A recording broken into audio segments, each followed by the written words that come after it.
Si quelqu'un annonce un autre évangile que celui que vous avez reçu, qu'il soit anathème, Galates 1,9.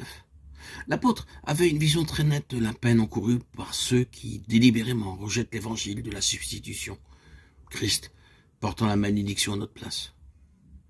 Si quelqu'un refuse de croire à ce fait, il est irrémédiablement maudit car la condamnation du péché est sur lui. Et de plus, il s'identifie avec l'anathème qui est prononcé sur le diable qui l'a aveuglé et l'a rendu captif. Quelle parole solennelle! Si quelqu'un vous annonce un autre évangile que celui que vous avez reçu, qu'il soit maudit.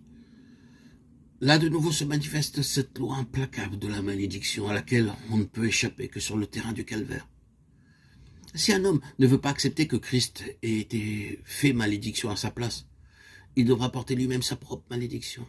En fait, elle repose déjà sur lui et ses résultats flétrissants ne se feront pas attendre. Pensez à tous ceux qui prêchent un autre évangile que celui de Golgotha.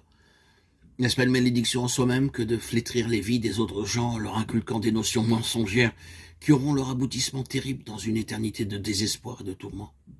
Oui, en vérité, c'est une malédiction que des missionnaires en terre païenne puissent détourner des chrétiens indigènes de l'œuvre expiatoire de Jésus-Christ en leur prêchant un autre évangile que celui de la croix.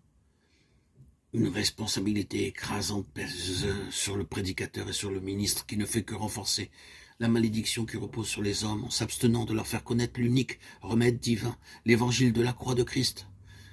Qu'un tel homme soit maudit, déclare l'apôtre Paul.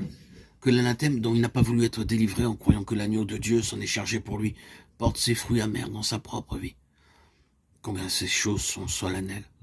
C'est la parole de Dieu qui nous les fait connaître et qui nous révèle qu'elles existent aujourd'hui dans le monde, que nous voulions le reconnaître ou non. Nous sommes maintenant à même de comprendre pourquoi le Seigneur a pu dire « Retirez-vous de moi, maudit, allez dans le feu éternel qui a été préparé pour le diable et pour ses anges » Matthieu 25, 41. Ce 25e chapitre de Matthieu nous donne une description du jugement des nations qui aura lieu lors du retour du Fils de l'homme. Et nous pouvons y lire entre les lignes que l'indifférence professée envers l'un des plus petits de ses frères par la deuxième catégorie de personnes décrites dans les versets 41 à 46, n'est pas seulement une attitude dure et égoïste vis-à-vis de ceux qui souffrent et qui manquent du nécessaire, mais qu'elle signifie la rejection du Seigneur lui-même. Ceux qui se détournent ainsi de lui se livrent et s'identifient à celui qui est maudit dès le commencement, celui qui séduit tous les habitants de la terre.